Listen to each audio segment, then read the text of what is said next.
Iglesia de Cristo en Tampico y hoy tengo el privilegio de poder compartir contigo el devocional del día de hoy que se titula Estoy completo en Cristo.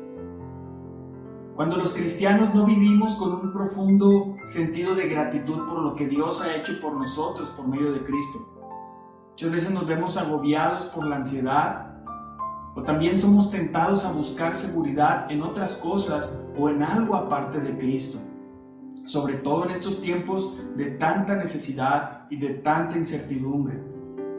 Pablo y Epafras fueron los misioneros que fundaron la iglesia de Colosas. El apóstol Pablo, como padre espiritual de la iglesia, estaba preocupado y escribe las siguientes palabras porque evidentemente había quienes estaban corrompiendo la fe de la iglesia. En Colosenses 2, versículos del 8 al 10 leemos lo siguiente: Cuídense de que nadie los cautive con la vana y engañosa filosofía que sigue tradiciones humanas, la que va de acuerdo con los principios de este mundo y no conforme a Cristo. Toda la plenitud de la divinidad afirma en forma corporal en Cristo, y en Él, que es la cabeza de todo poder y autoridad, ustedes han recibido esa plenitud. Como te decía, en aquel tiempo, había quienes estaban corrompiendo la fe cristiana y se esforzaban en cautivarlos, en hacerlos presas con esa vana y engañosa filosofía que seguía tradiciones humanas, tradiciones que iban de acuerdo con los principios de este mundo y no conforme a Cristo, es decir, que se desviaban de la enseñanza cristiana. Los fieles de Colosas debían cuidarse de todos esos engaños. ¿Cuáles eran esas tradiciones engañosas?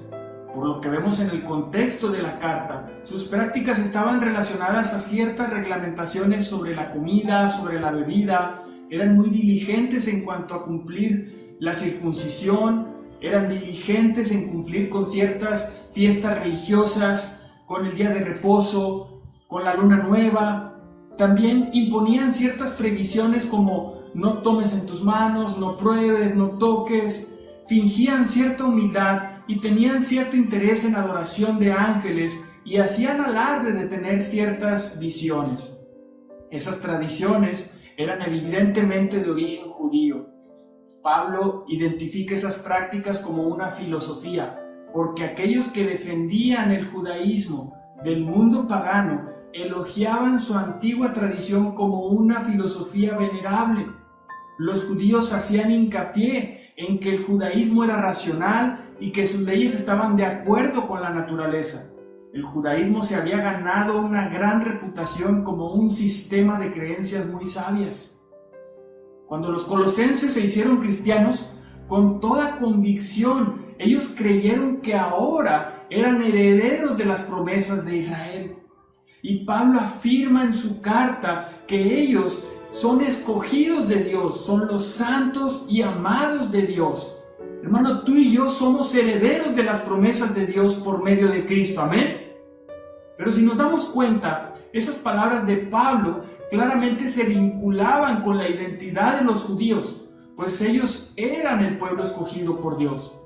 Entonces, tiene mucho sentido que los judíos se ofendieran, que los judíos se indignaran por la presunción de los cristianos gentiles de que ahora ellos eran herederos de las promesas de Israel. Era de esperarse que los judíos le replicaran de que su esperanza era falsa, porque según la ley, los gentiles no reunían las cualidades necesarias para formar parte del pueblo de Dios. La preocupación de Pablo era que los judíos consiguieran apagar su fe, apagar su esperanza.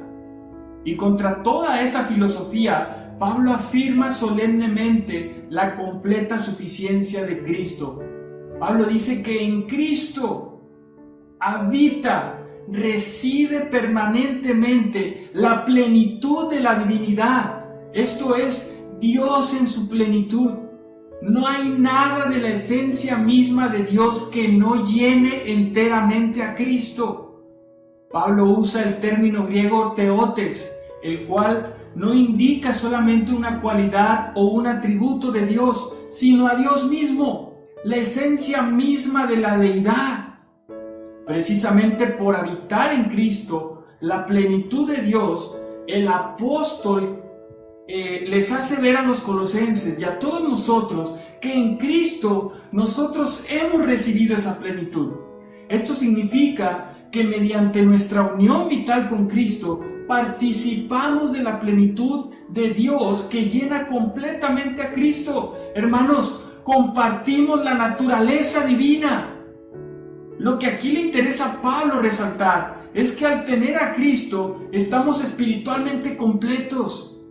No en el sentido de que hayamos llegado a la perfección final, sino que tenemos dentro y a nuestro alcance la fuente de toda llenura de Dios, de la cual podemos extraer todo lo que necesitamos para nuestro progreso, tanto espiritual como mental y moral. Por lo que no necesitamos de ningún modo de esos seres angélicos o de esos intermediarios entre Dios y los hombres. Esos oponentes intentaban desengañar a los cristianos en el sentido de que la plenitud que tanto anhelaban era imposible de alcanzar por medio de Cristo o solo por medio de Él. Pero Pablo argumenta que en Cristo poseemos toda la plenitud que necesitamos y no tenemos necesidad de buscar en ningún otro lugar. Así que quien tiene a Cristo tiene a Dios, y quien tiene a Dios nada le falta, solamente Dios basta. La carta a los Colosenses fue escrita hace aproximadamente 2000 años y sin embargo sigue hablando a nuestras vidas, sigue hablando de manera oportuna a nuestro tiempo. Esta carta da testimonio de la absoluta suficiencia de Cristo y de que todas las cosas fueron creadas por medio de Él y para Él. Asimismo, la vida de la iglesia está cubierta con Él en Dios. Esta es una verdad que nunca va a pasar de moda. La situación a la que tenían que hacer frente los colosenses también se parece a la de nuestro tiempo. Ellos tenían que enfrentarse a oponentes que cuestionaban y menospreciaban la suficiencia de Cristo y su esperanza. Los cristianos de hoy vivimos en una sociedad que constantemente pretende ridiculizar la fe cristiana, y más en estos tiempos en la que nuestra fe está siendo probada. Cuando los cristianos no entendemos nuestra fe, corremos el peligro de ceder a la tentación de menguar el Evangelio y adaptarlo a ciertas expectativas culturales que van más de acuerdo con la moda de esta época. Pablo escribió a los colosenses para ayudarles a entender con más firmeza quién es Cristo y la riqueza y la gloria de todo lo que Dios ha hecho por medio de Él. Cuando los cristianos no vivimos con un profundo sentido de gratitud por todo lo que Dios ha hecho por medio de Cristo, nos vemos agobiados por la ansiedad. Nos vemos tan tentados a buscar seguridad en otras cosas aparte de Cristo. La palabra de Dios nos enseña, tanto a los colosenses como a nosotros, a estar agradecidos, hermanos. Estar agradecidos por la victoria que ya hemos obtenido y que nos brinda la cruz y la resurrección de Cristo. La salvación solo puede hallarse en Cristo. Y los cristianos no necesitamos nada más. Hermanos, en Cristo estamos completos, amén. La cruz nos trae redención, el perdón de nuestros pecados y el triunfo sobre todos los poderes que pretenden oprimir nuestras vidas. La buena noticia es que todas nuestras dolencias espirituales, todas nuestras preocupaciones, todos nuestros temores, todas nuestras luchas que enfrentamos en este mundo solo tienen su cura en Cristo. Así que, hermanos, tú y yo estamos completos en Cristo y no necesitamos nada más que situarnos bajo el completo señorío de nuestro Señor y Salvador Jesucristo. Que a Dios sea la gloria. Muchísimas gracias a todos.